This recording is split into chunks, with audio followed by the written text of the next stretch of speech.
Well, hello there. And it's that time again. Time again for the blog that truly blazes here on November 12th of 2010, a beautiful Friday afternoon here in South Florida at Modern Zen, our home away from home, a holistic healing center in Davie, Florida, dedicated to serving your spiritual needs. Well, it's time to go into our tarot blog, and we do so really appreciate your support in this cruel blog eat blog world. we do need your support. We cherish it, and we thank you for it. Okay. I always love hearing how you're going to work in some phrase or saying at the beginning. It's good times. Thank you. Blog world, very good. Well, this, by the way, is my friend. I'm Marissa. Marissa Cohen. Yeah, she's an astrologer. She's a medium, psychic, and my sidekick here on our Blazing blog. So let's go ahead. We'll start without delay. The first card is the last card of the previous week's reading.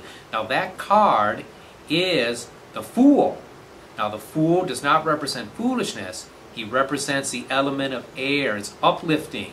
It's empowering. It's rising above trial and tribulation. So right now we may have been feeling like, wow, we really accomplished something. We've moved out of the past.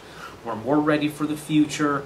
And basically we may feel freer at this time. So it's going to be very, very empowering right now. Right, Marissa? Well, what's really interesting about the Fool is that the Fool is always new beginnings and new energy. And we're going into some interesting astrological changes, which I'll talk a little bit more about the end of the segment, but we're going into Jupiter, which has been retrograde for the last few months. It's going to go direct next week, which means that things like expansion... Oh yeah, that's good.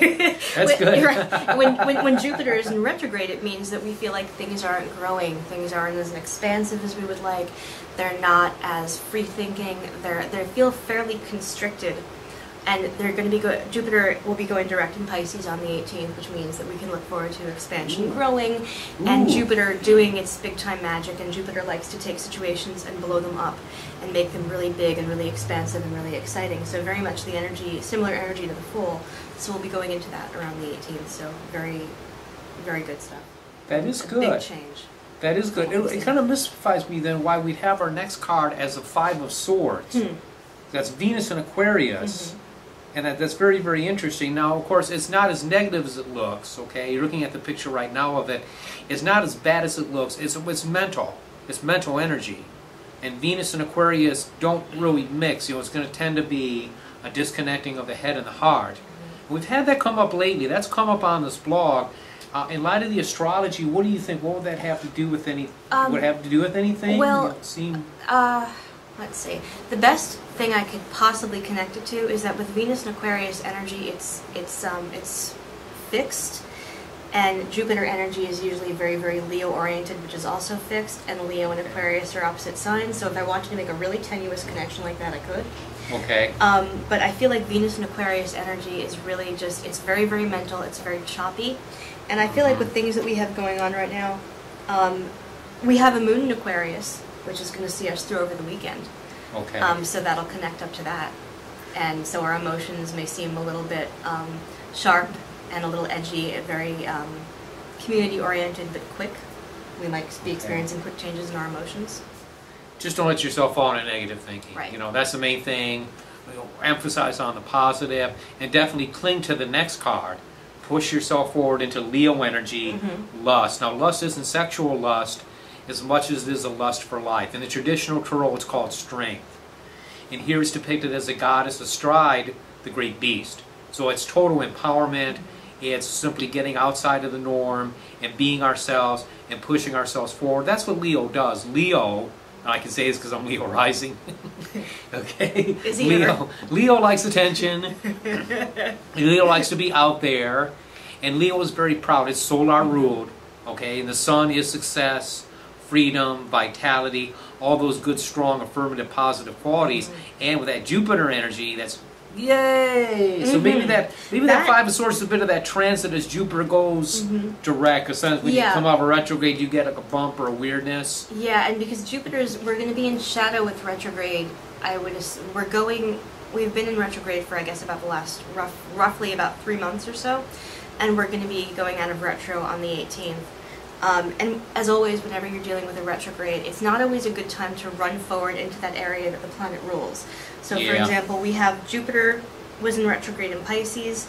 Venus has been retrograde since, I believe, about October 8th or so, around mid-October perhaps, roughly. But we've been retrograding in two major areas. We've been retrograding in luck, and we've been retrograding in love. And now, everything's starting to come out of it on the same day. So if on November 18th, suddenly everyone's running around and they feel really lucky and happy and they're like making out with their neighbor, that'll be why. Because everything popped out of retro. And also what's really interesting about Venus going direct is that I've talked in the previous weeks about Venus being retrograde in Scorpio and what Venus in retrograde meant. Venus in retrograde meaning love wasn't really moving forward as quickly as possible or as people would like. Past lovers may come in, and we were in Scorpio, which was a very intense energy. Now we're back into Libra, which means that the energy of building relationship, rather than boiling it down to its bare essentials and blowing it up, that energy is gone, and now we're going to be working on building relationships, building duos, building stronger unions together. And those things have been in the learning curve period because we've been in retro, and now on the 18th, those things are going to finally start to move forward. So there's going to be a big energy shift in terms of luck and love on the 18th. So sounds good to me. It is good. Yeah, I'm all for it. It's good times. Definitely all for it. Okay. Speaking of good times, if they want to get a reading from you, we giggle when we do this. We giggle. This is a giggling blog. That's right. Right. If you want to get in touch with me, you go to happyganesh.com. You can also find Happy Ganesh on Twitter or on Facebook, and you can look for blog content every Monday and every Friday. I write about a variety of topics. I write about astrology, what's going on. I write about manifestation. I write about loss and grief. And intuitive services, and I also write about, if you're a reader and you're interested in books, especially books on spirituality, I do book reviews on spirituality and women's spirituality and travel and the intersection of what all that sort of Jupiter, growth and expansion, means in our lives. So if you're interested, check out my website. I'd love to have you there. Outstanding, outstanding. And of course, I do read the tarot, and I do hypnosis. To find out more about me, feel free to go up on my website, www.bobdecker.net. Okay, listen, friends, we love you, and again, we appreciate your support. And until we meet you again, many, many blessings.